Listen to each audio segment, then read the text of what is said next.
earnings conference call of Aditya Birla Fashion and Retail Limited. The call will begin with a brief discussion by company's management on the Q2FY25 performance, followed by question and answer session. We have with us today Mr. Ashish Dikshit, Managing Director, Mr. Jagdish Bajaj, CFO, Mr. Vishak Kumar, Director and CEO, Lifestyle Business, and Ms. Sangeeta Tanwani, Director and CEO, Pantaloons. I want to thank the management team on behalf of all the participants for taking valuable time to be with us. I must remind you that today's discussion may include certain forward-looking statements and must be viewed, therefore, in conjunction with the risk and the company faces. Please restrict your question to the quarter's performance and to strategic questions only.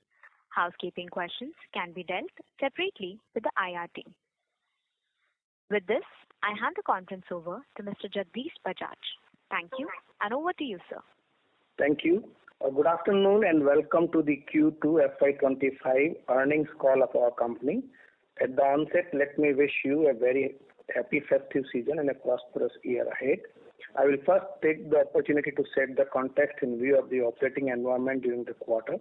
This quarter, the overall demand environment continued to remain subdued, consistent with trends observed in previous quarters. However, there were some positive indicators, primarily driven by festive spending and an increase in wedding-related shopping activities as we approach the wedding season for this year.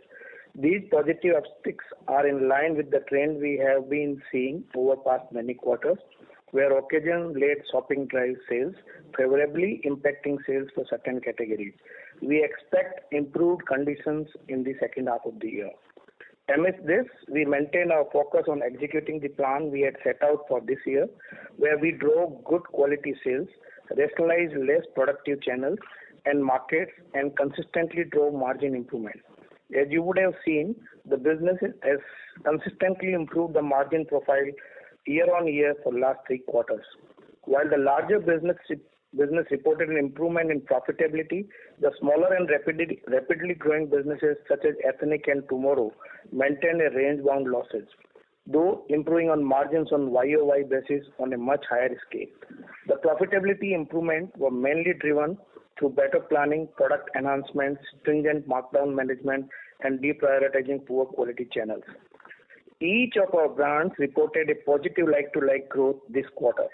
Also noteworthy to mention that our sustained efforts toward improving our planning and merchandising process and our tight inventory control led to a marked improvement in our working capital profile, leading to better capital efficiency. Let me also give an update on the corporate actions.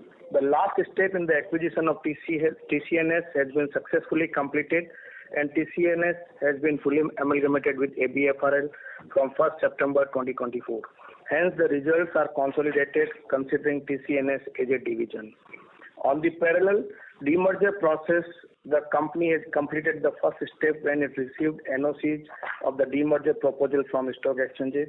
The application has been filed with National Company Law Tribunal as the second step, and we will now go through the process as prescribed by the Honorable Tribunal. We expect to complete the demerger process before the end of this financial year. Coming to the financial performance of our company for quarter Q2 FY25, our company delivered consolidated revenue of rupees 3,644 crore in this quarter, growing 13% over Q2 FY24. Consolidated EBITDA stood at rupees 410 crore, growing 11% YOY in absolute terms with 11.2% margin. This includes the TCNS business this quarter, which was not there in the base last year. Our established businesses continue to drive delivery of robust margins, while high-growth segments like Ethnic and Tomorrow achieved substantial revenue increases with marked improvement in margins. Let me explain to you the exceptional items appearing in this quarterly results.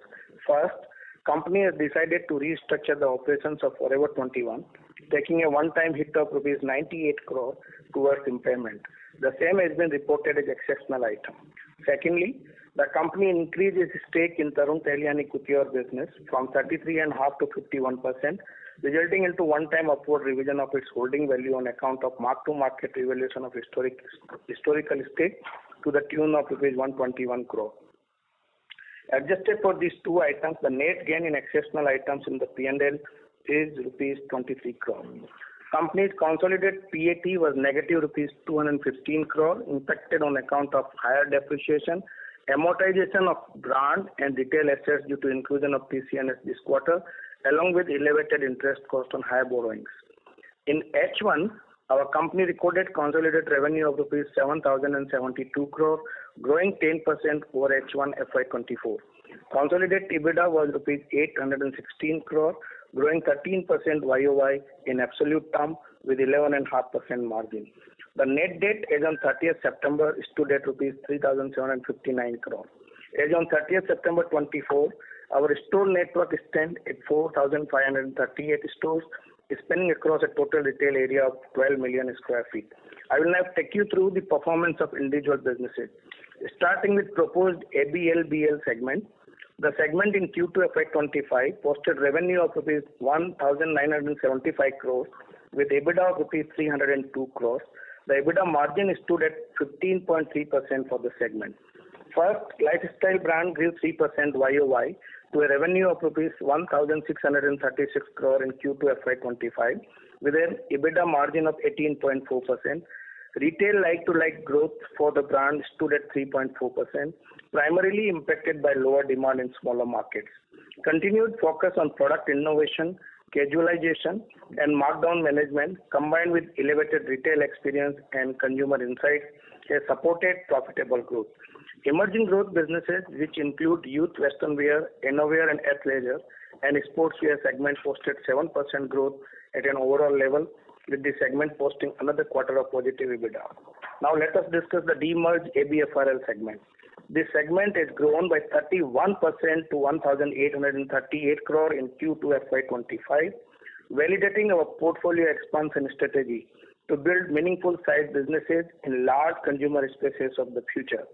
EBITDA for the segment grew by 66%, with margin expanding by 170 basis points to reach 8.1% this quarter. All businesses within this segment grew well, with profitability improvement across each of them. Let me start with Pantaloons. Pantaloons delivered yet another quarter of significantly improved profitability. The business model improvement initiatives, which have been mainly around focus on key markets, improved product propositions and retail experience, and better planning and merchandising, are reflected in improved financials. Its recorded revenue of rupees 1,082 crore, growing 3% YOY with a like-to-like growth of 1.3%. EBITDA margin expanded by notable 560 basis points to reach 15%. In absolute terms, it delivered EBITDA of rupees 162 crore, a 65% increase YOY. Enhanced operational efficiency, coupled with trend-driven offerings and refined aesthetics, has enabled us to achieve high sell-through rates, which has driven growth and profitability. Our Style Up retail format has now scaled to 35 stores and is receiving strong consumer traction.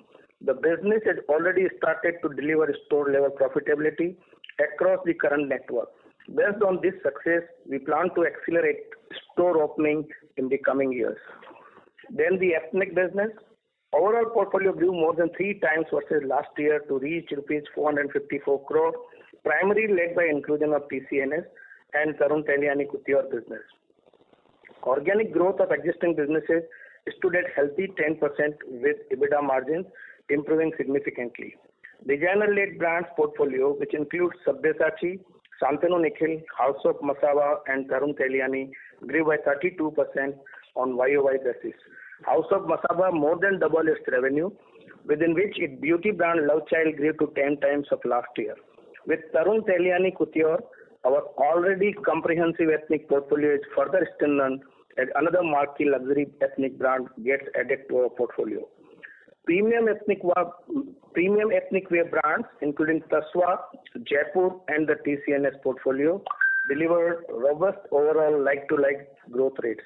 The TCNS brands recorded a solid 13% growth with a 3% like-for-like increase, marking the third consecutive quarter of positive L2L growth.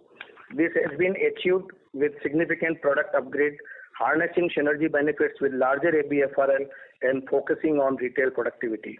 As far as the wedding-related consumption is concerned, the first half of this year has been fairly muted.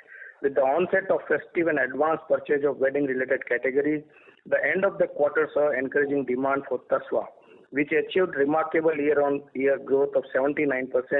We expect this momentum to continue as the rest of the wedding season plays out during H2 of this fiscal. Luxury retail, comprising the multi-brand format, The Collective, and other mono brands maintain profitable growth. With a YOY revenue increase of 9%, the total network now encompasses 40 stores. Coming to our digital brand portfolio of Tomorrow portfolio more than doubled compared to last year with the inclusion of TIGC. Aside inorganic growth, the portfolio organically also grew by 30% plus. With a portfolio of brands targeted at the Gen Z and millennials, Tomorrow adds freshness to the ABFRL portfolio and gives scale to its relevance for the Gen Z and millennial customer base, which will be one of the most important consumption segments in this country. To conclude, despite a challenging demand environment, our company has demonstrated resilience and strategic agility, achieving notable growth across various segments. The successful integration of TCNS and the expansion of our new businesses have enhanced our brand portfolio. Our focus on operational efficiency, product innovation, and customer experience has yielded positive results, as evidenced by the robust performance in both established and emerging businesses. As we look ahead, we are encouraged by the response during this festive and are very optimistic for the upcoming wedding season, which for a premium brand portfolio like ours would be significant. We plan to sustain the impetus on each of the initiatives we have been running to drive operational efficiencies to consistently improve the business outcomes. As the second half of the fiscal unfolds itself, with most of our stabilized actions already executed well, we will be very favorably placed to reinvigorate our growth channels to pick up the momentum. With tailwinds from broader market improvement during the rest of the year, we wish to accelerate the pace of execution of our long-term strategy of building a leadership play in most of the large discretionary consumption segment in Indian fashion industry. We are open to questions now. Thank you. Thank you, Mr. Bajaj. We will now begin the question and answer session. Anyone who wishes to ask a question may press star and 1 on their touchtone telephone. If you wish to remove yourself from the question queue, you may press star and 2. Participants are requested to use handsets while asking a question. Ladies and gentlemen, we will wait for a moment while the question queue assembles.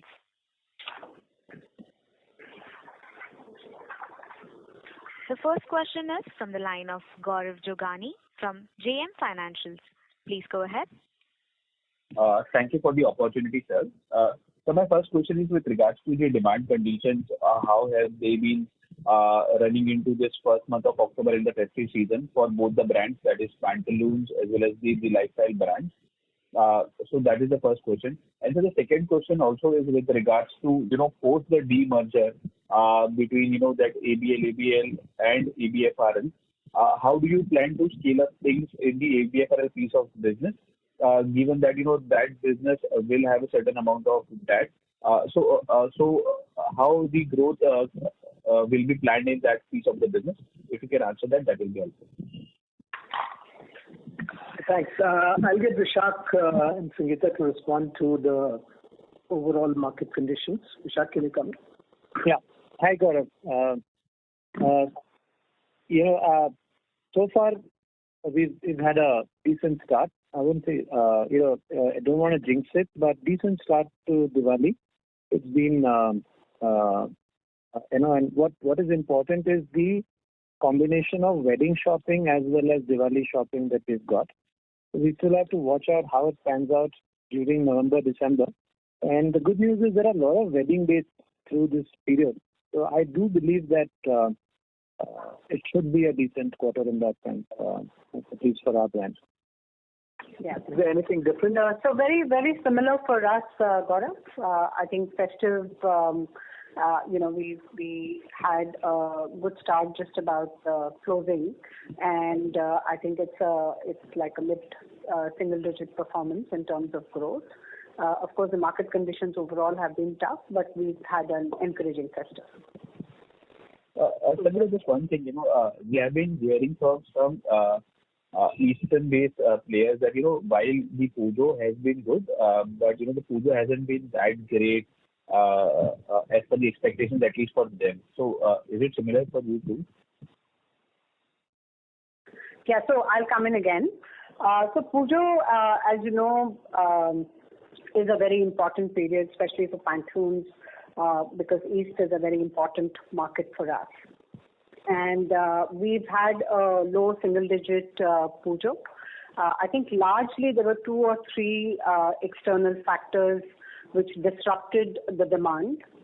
The local protests that continued through Pujo, the fact that certain markets saw unprecedented rain, the disruptions in Bangladesh. There is a lot of purchase from customers who come in from Bangladesh during Pujo period. All of these factors actually impacted demand. But through that period, we saw some disruption in Calcutta, but very encouraging to see that those markets which behaved in a near normal fashion in terms of no disruptions. We in fact saw a very good high single-digit growth in those markets. So rest of West Bengal, for example, did extremely well. The other markets in East did very well for us.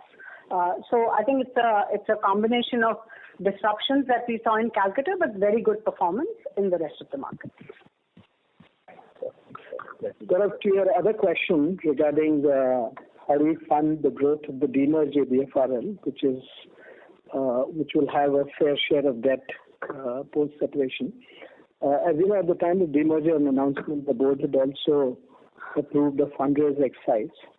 And as we go forward at appropriate time, we would look to raise capital, which we had announced even at the time of demerger itself. We wanted to look at how the merger process is going and then time the fundraise. So we will do that, and we'll fund it adequately to sort of drive the growth of the high growth segments that exist in the demerged ABFRL. Sorry, I just reframe my question. I mean, though we are aware of, the fundraise plannings that you have, just that, will that in any way impact your growth plans, what you have right now versus, what you would have post this fundraise? I mean, will there be, more curtailed and more, I would say, more profitable focused manner as it is right now? Or we would continue, to be aggressive in terms of growth there? I think there is some inherent dilemma in your mind about growth and profitability choices that we are making. We are quite clear that over the last 4 or 5 years, we have expanded our portfolio very strategically with long-term consumption segments which are meaningful for our business. And that's the portfolio expansion exercise. As far as profitability is concerned, it will remain a very large focus for us in many parts of the business.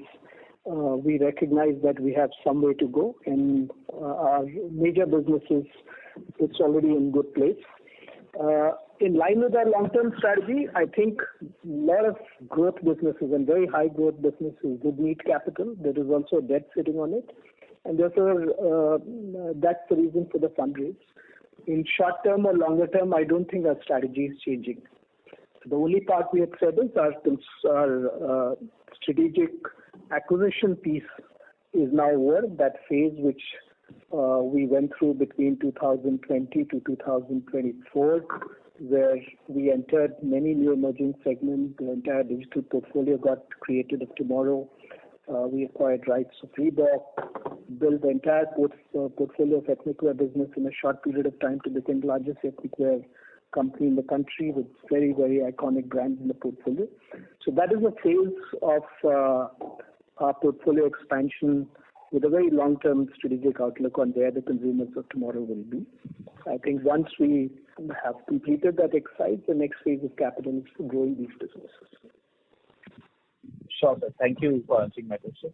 And festive greetings to everyone in the room. Thank you. The next question is from the line of Nehal from Ambit Capital. Please go ahead.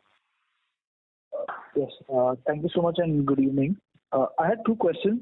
One was in Pantaloons, obviously, we've highlighted that lower markdown led to an improvement in the margin profile.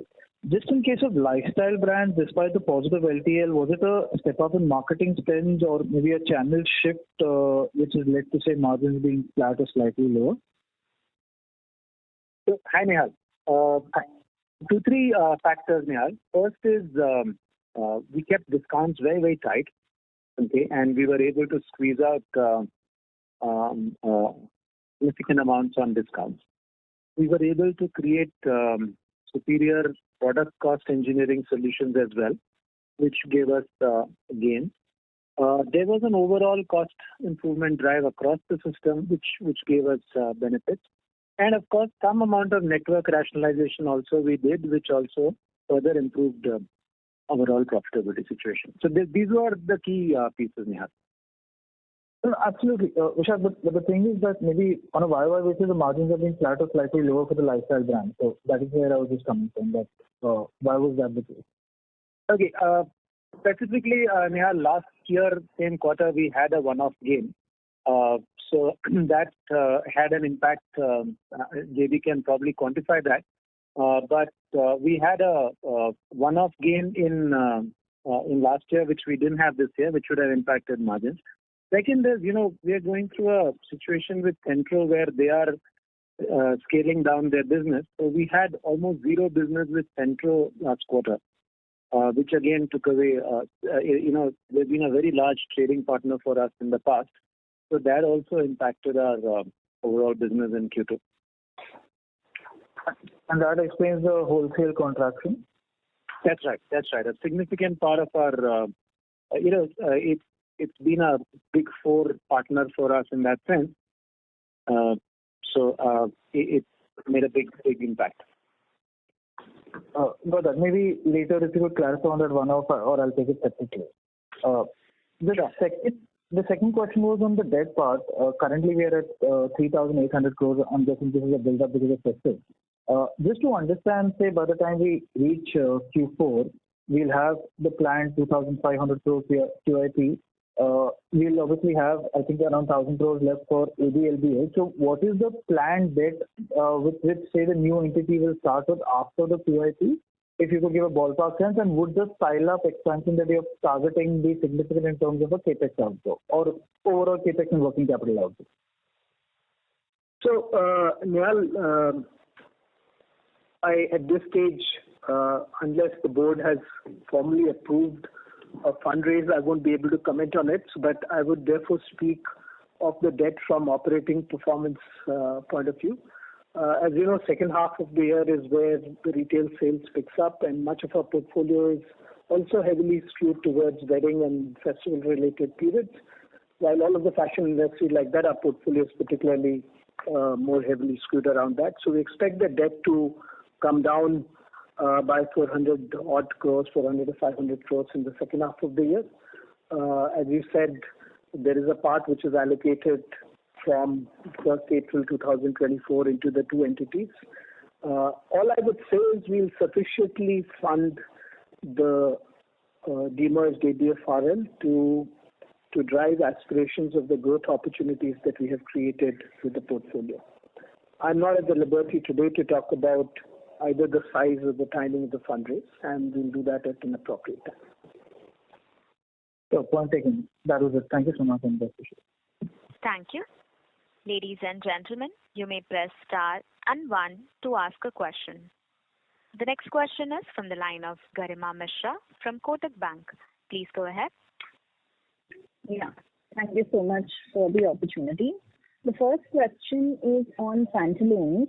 Now, this is with reference to the EBITDA margin expansion for the business that you talked about in the opening remarks.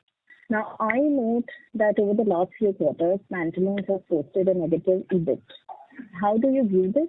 And I'm asking this also in the context that EBITDA margin does not give us complete picture, given some rental costs to sit below EBITDA. So, Garima, first thing is that improved performance is on a like-to-like basis with the same principles that we applied last year versus this year. So I hope you agree with that. This is indeed an improvement, therefore, over last year because it's the same comparison that we give. Also, as per accounting standards, these are same standards that are applied by anybody in the industry, so it's very close to what everybody else reports. On the question of Pantaloons segment, Pantaloons also has Style Up as a part of it. A small portion, very small contribution today is the size of Pantaloons on the revenue side, but obviously slightly larger contribution in pulling down Pantaloons segment profitability, which is what you're talking about. Okay, let me ask this another way. Did Pantaloons segment generate cash in 1H FY25? Absolutely. As we've said that before, Pantaloons was a free cash flow operating business before we went into COVID. Post-COVID, it took time to recover. We are back to the same situation. Okay, understood. Our next question, and this is again on Pantaloons. Now, assuming demand environment remains sort of tepid, maybe not as tepid as it was in 1H, but maybe still remains a little lower than what we've seen in the past, what proactive steps can be taken to drive up the LTL? So I think, Garima, I'll get Sangeeta to come in, but honestly, the drivers of improved productivity for us remain same, good or bad market, because we are not using discounting as a lever, and therefore it comes down to, apart from the external conditions, about store improvement, merchandising improvement, superior consumer experience, and which are the fundamental drivers, and they're more sustainable over a period of time. I don't think we will do things which will create a one-time improvement, and it's going to be more organic.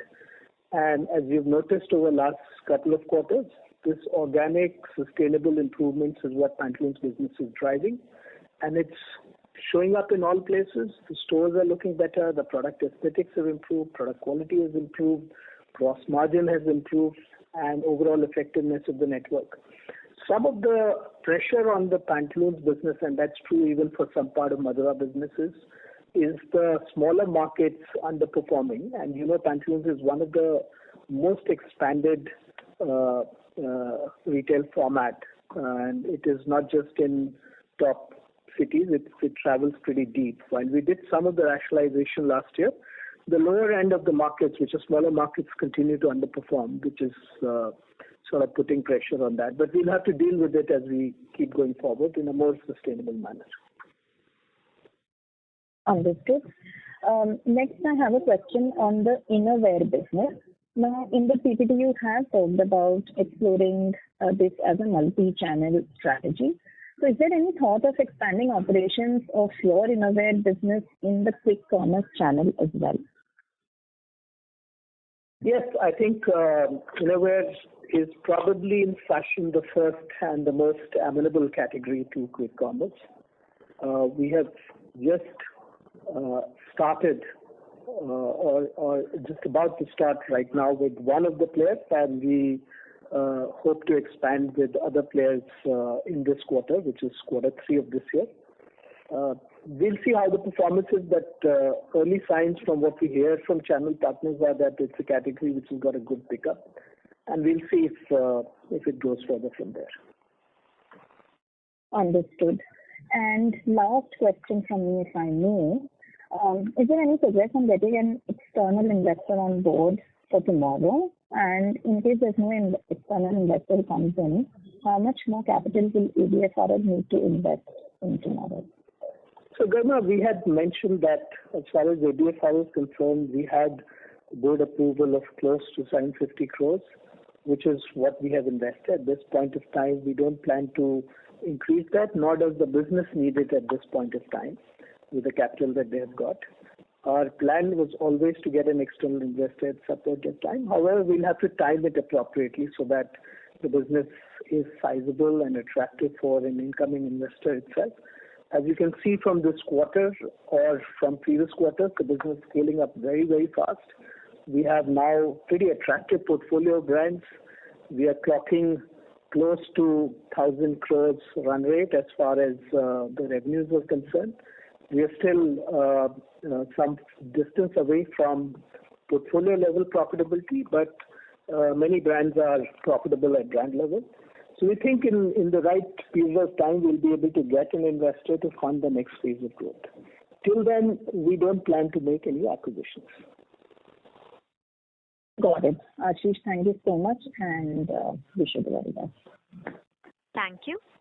The next question is from the line of Devanshu Bansal from Emkay Global Financial Services. Please go ahead. Yes, sir. Hi. Thanks for the opportunity. Sir,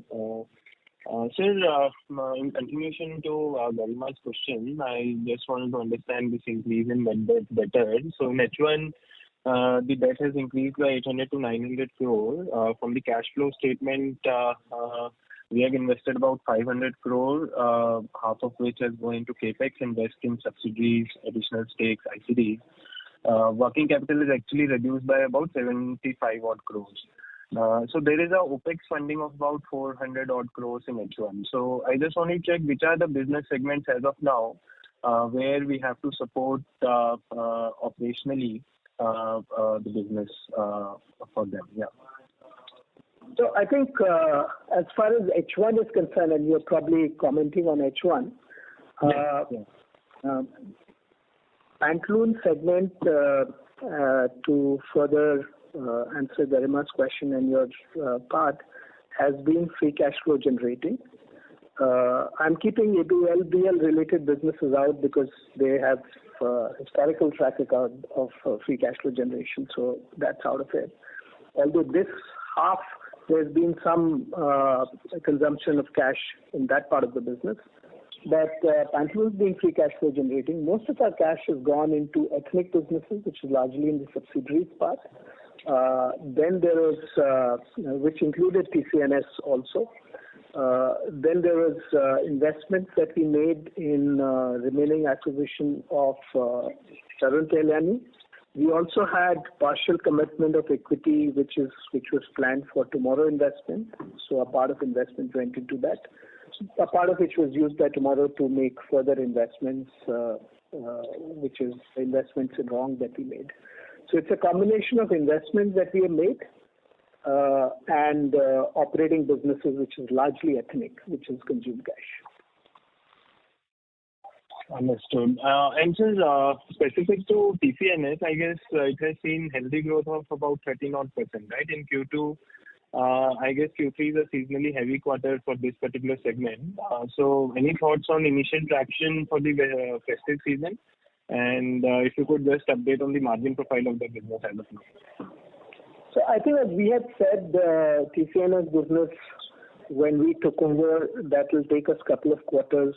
First to focus on fundamentals, which is product enhancement and shape of the business.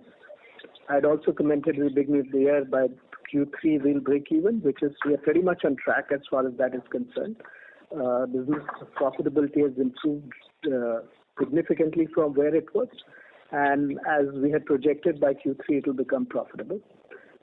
In terms of growth, I don't want to comment on specific month or so, but as you're seeing, as the new product has started to come in, the business has started to improve in terms of revenues as well. Not just absolute revenues, but even the quality of revenues have been improving. And we expect to slowly improve, continue to improve on that trajectory. Just a small follow-up. So out of all these TCNS, we are expecting profitability to improve or break even. I guess Sabyasachi, Tarun Tahiliani, Jaipur, etc. are profitable businesses. So Tasva is the only part where it may be operationally making some losses for us. Is this the right understanding? So Tasva and Jaipur are today, Tasva being the largest one, followed by Jaipur.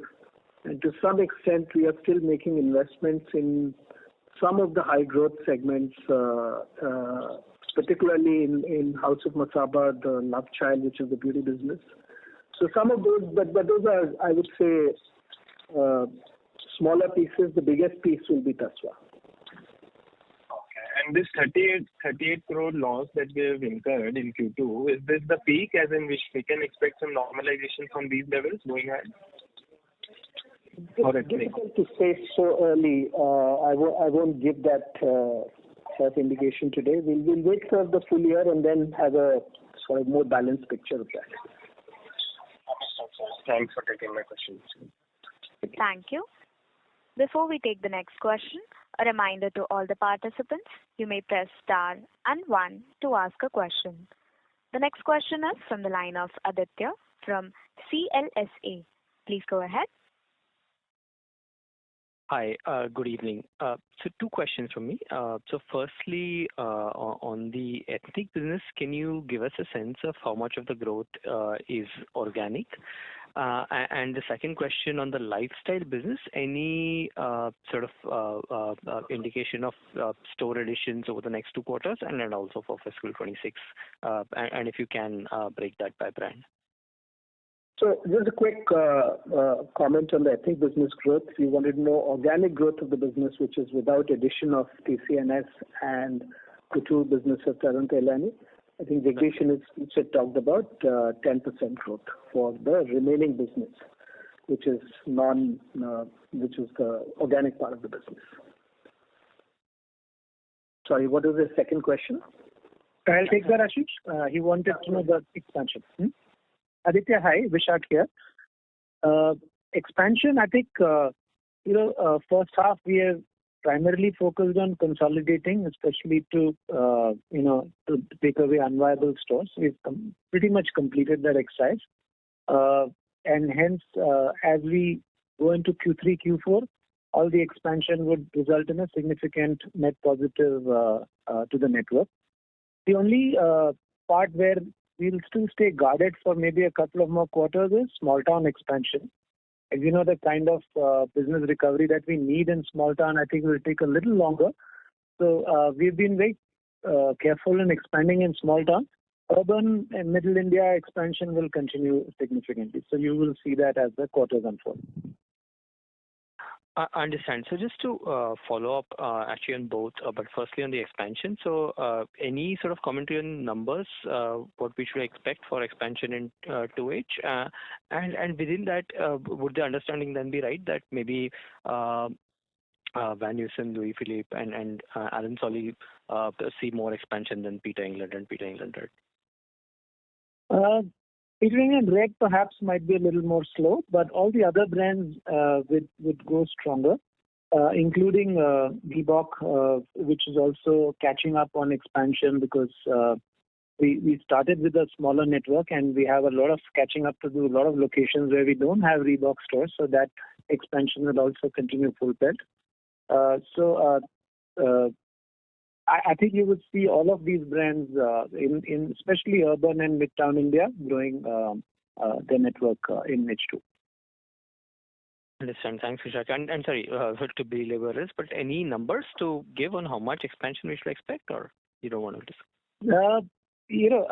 In our business, sometimes a few months slip in the way network comes, but my sense is about 100 stores is the kind of number that we should look at in H2. Perfect. Thank you so much, Vishak. And thanks, Ashish. Thank you. The next question is from the line of Ashish from Citigroup. Please go ahead. Hey, hi team. Thank you for the opportunity. So the first question is, on the franchisee health, because we have seen it has almost been now more than 2 years since the demand has been kind of subdued, and we operate a lot of franchisee stores both in lifestyle as well as in standalone. So, what you are seeing there, are you seeing any kind of a stress with the franchisee partners, and especially in case of new stores, what is the kind of interest you are witnessing? So hi Ashish, I'll take it, and Vishak, Sumita, if you have something more to add. So Ashish, we have a relationship with franchisees have been long term. I've always believed that their capital is as important as ours, and therefore we have been very balanced in the way we look at it. In times of crisis, we see how we can support that. Last year and a half or so has continued to be weak, and that's why some of our expansion, if you look at the previous question, the reason Vishak mentioned about slowdown in some of the small town expansions, primarily because we don't want to grow to markets at times when franchisees don't see possibility. Most of our expansion, at least in lifestyle brands, is driven through franchisee business, and therefore our slower expansion is reflective of the franchisee situation today.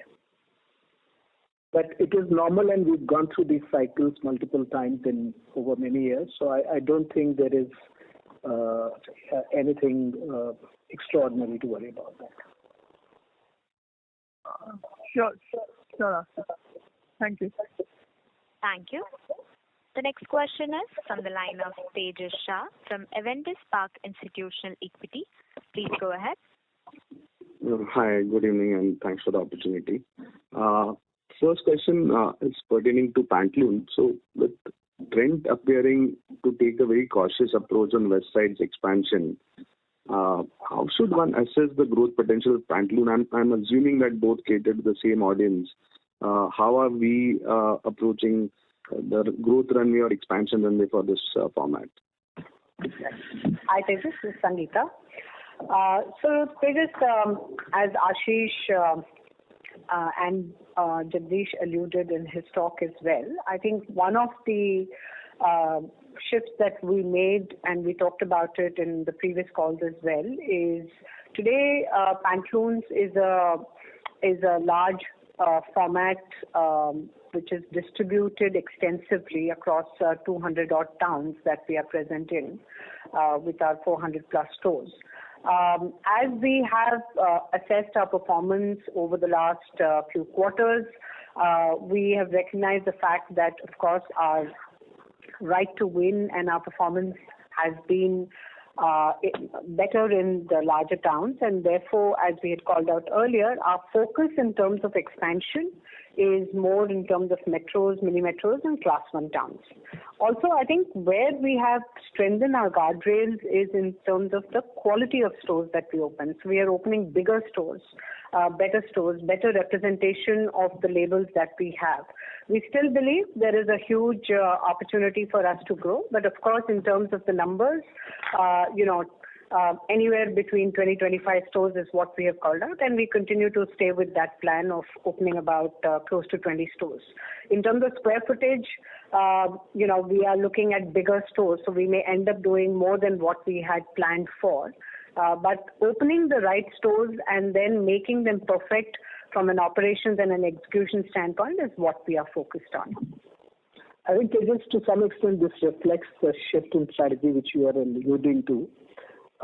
We earlier used to aspire to open 60 to 60 stores. There was a year in which we opened 70 stores. We are now looking at 20-25 stores, more urban-centric, better, more ready markets, because the effect of productivity, etc., we found is much higher here. And fortunately, with the very promising start to Style Up, we feel the entire value retail format will be better served through many of these markets being served by Style Up as we go forward. Very clear. Thanks. Second question is on Innerwear and Athleisure. So after many quarters, the leader actually gave a very positive commentary on the segment recently. So are we seeing any similar trend shifts in our segment? Yes, just to some extent, I think the first signs of athleisure continuous decline has stopped. This is the first quarter, or maybe I don't have maybe first or second quarter where athleisure has started to at least come back to its base level. And once that happens, because Innerwear had come back a couple of quarters back, it's athleisure which is pulling down the growth. And so from here onwards, I think you will see stronger growth in the Innerwear segment. Perfect. And the last question is for Vishak. Vishak, personally as a consumer, Reebok seems to be one of the most under-indexed brand in our lifestyle portfolio. So could you share some medium-term aspiration? You spoke about that there's a huge room and you are looking for locations, but can you throw some more light on how do you see this brand in medium term, and what are your aspirations of goal here? Thank you for that, Tejas. We just had a review in the first half on Reebok, and we're looking at how we can accelerate expansion. We still want to be, very sure on locations as we do that. But I do think that, our footprint has to go through a significant enhancement over the next few years. We have a lot of catching up to do. What we are also making sure is that, it is backed by a whole lot of solid products, both in footwear and in apparel, that we're doing some really good stuff to make sure that these stores are viable from day one. Also working a lot on multiple brand building initiatives to strengthen the brand. I do think that the next few years are going to be very significantly strong growth years for Reebok. Just by footprint expansion and also by throughput improvements across the board on the brand. And if I were to just add to that, the whole BIS implementation meant that we had to strengthen our capability in terms of local sourcing and product development, which Reebok team has done a wonderful job. We had to make sure that we have intrinsic capability and deep knowledge of the category, which we have done very well. So Tejas, it's just a matter of time. If BIS not happened, perhaps we would have accelerated even faster. But now we had to make sure that we have enough sort of back-end capability to drive the growth, and you will see a shift in momentum on that. Sure. And just one follow-up there. The route to market will be COCO, FOFO, or mixed? So Tejas, we've always had a combination of these. There is a lot of very strong franchise partners that we have on Reebok who are keen to scale up. There are, of course, specific locations, some mall locations, etc., where we do COCO stores if required. So it will be a combination. We are largely franchise driven, but we do a combination. So, so that the momentum on expansion continues strongly. Sure. And the last one, if I may. This October has been one of the warmest October in recent times. And the non-South India portfolio is usually known in fashion for being winter-oriented. So how are you seeing, and how much of our portfolio is exposed to that risk? Ashish? Okay, Vishak, you can talk about... Okay. Tejas, we are very well prepared for winter. We do believe that, there will be a strong winter. There are a lot of signs of that. If you read up on weather commentary, there is a lot of signs of a strong winter. So we do believe in that. Having said that, it's an important part of our assortment in North India, eastern parts of India, some parts of Central India, etc. And we figured ways to manage for the ups and downs of. Usually, it's not strong versus weak winter. It's when it gets timed, early winter versus late winter, etc. We're fairly prepared for that, and my sense is that it should be a decent winter. Quickly, from portfolio point of view, I think just other than lifestyle brands, and particularly I'd say one or two brands which have higher exposure, rest of our portfolio in the second half is actually not that exposed to winter wear per se. Of course, the wedding relevance and reliance is much higher. Got it. Very clear. Thanks, and all the best for coming quarters. Thanks, Tejas. Thank you. The next question is from the line of Raj Kumar from Navodaya Enterprise. Please go ahead. Thank you for the opportunity, ma'am. In this quarter, on the consolidated basis, Mudra lifestyle brand sale is 1,975 crore with 33 crore PBIT.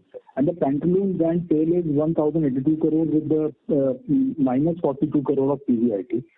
In your Mudra lifestyle brand, the sale as well as the PBIT is decreasing, and the Pantaloons brand, your PBIT has been negative for the last couple of quarters.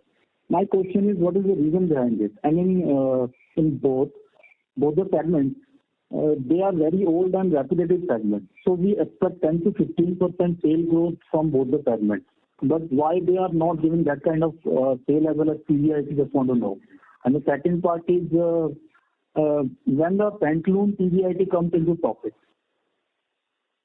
So I think in Pantaloons segment, there is impact of course, Style Up business, which is in incubation phase at this point of time.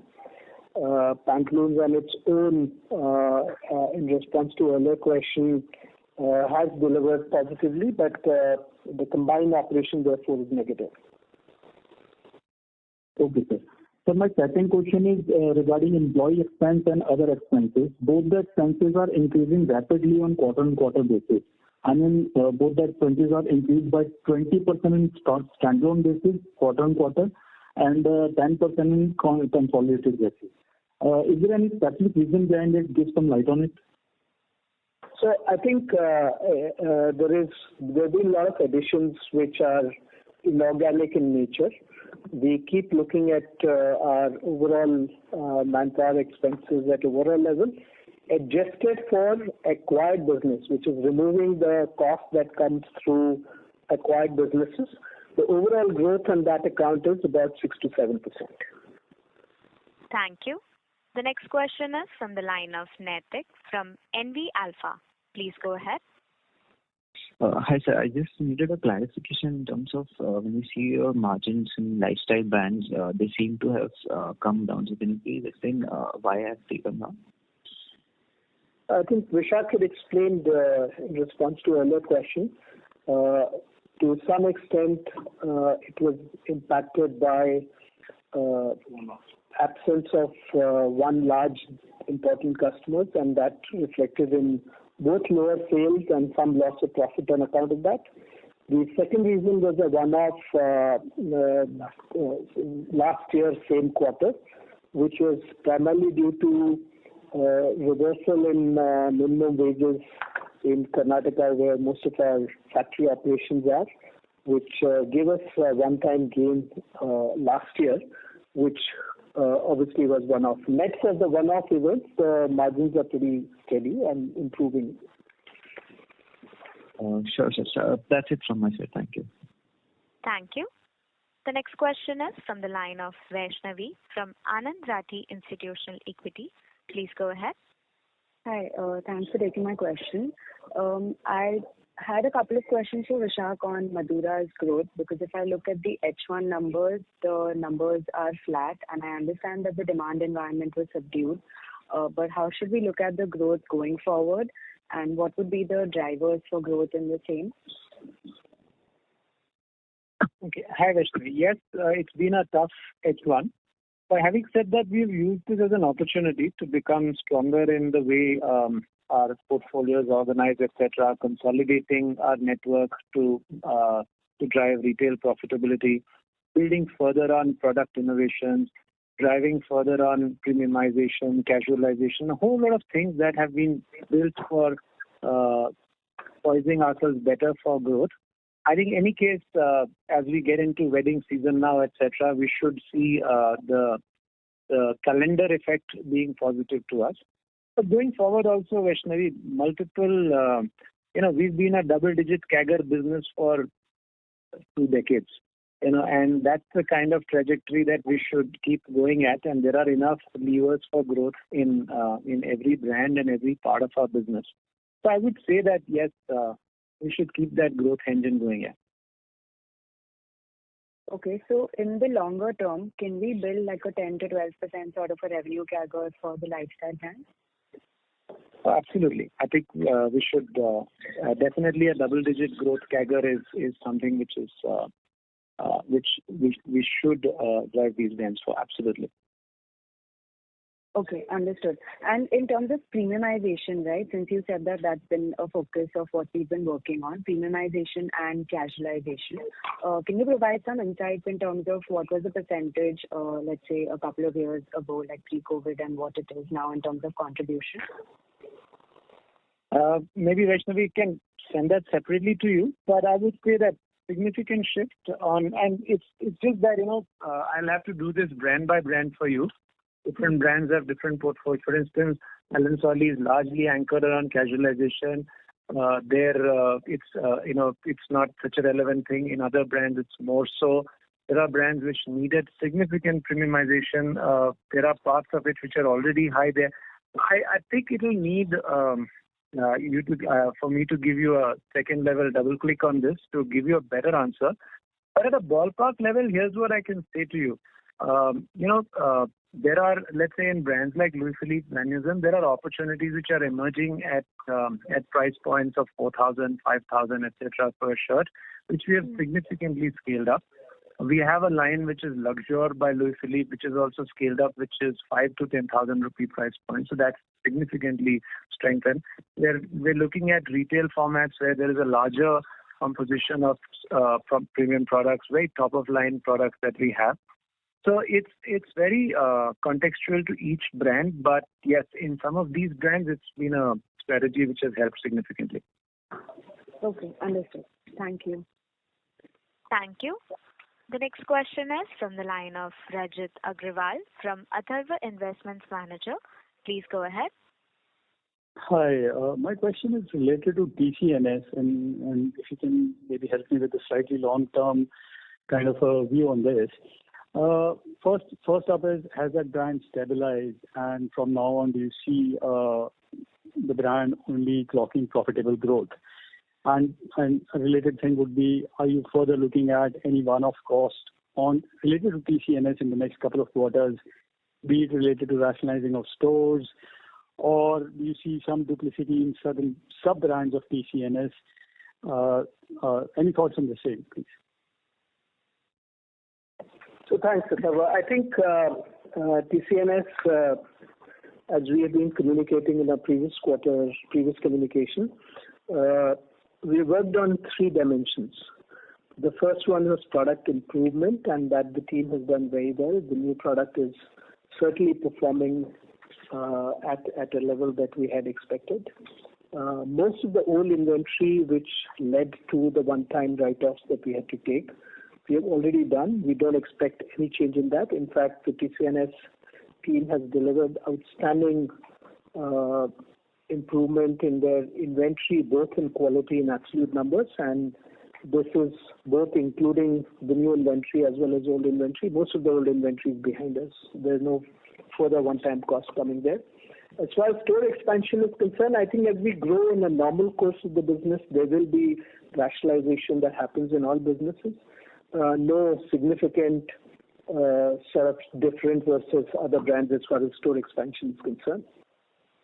We are working on elements of synergy between the two companies, the two parts of the businesses, and that's playing out well. In terms of your question about longer-term trajectory, we had said this year we will make sure that the business has got stabilized on all dimensions, all one-time cost structure change or obsolescence hits. So those have been taken, the policies are fully aligned, and we'd look to start to probably the first profitable quarter from this quarter, and next year onwards we look to come close to profitability with the longer-term ambition of getting into mid double-digit profitability, EBITDA margins. Great. Thank you, sir. But just small follow-up. I mean, I did allude to certain sub-brands of TCNS, for example, let's say W's and Aurelia's. I mean, I think they do, and I'm just talking from perspective of a consumer, they do have a similar product range. And hence, the two may have very, very similar locations as well. So do you think, I mean, that's a correct picture of it? Do you see something more distinctive being carved out between W and Aurelia's?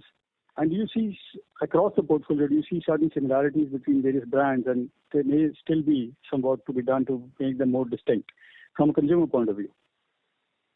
Well, fair point. I think there is, to our best judgment and cumulative experience of the TCNS management team, there is a distinction of W being both more aspirational as well as more fusion and therefore more contemporary, versus Aurelia, which is slightly sharper price, more traditional, works for more conservative consumer in that sense, and therefore there is an element of fashion difference and target customer slightly different. We'll continue to evolve the positioning to make sure that it is sharper and well seen by consumers, as you are alluding to. But that's a more ongoing exercise. I don't think at this point of time there is any thought of having one versus other. We are very, very mindful that these two, both together as well as individually, are the largest, among the largest brands in the ethnic wear industry. And that's the whole sort of purpose of acquisition. We'll sharpen their positioning as we go along. Thank you. Thank you. Thank you. Thank you. Thank you very much. The next question is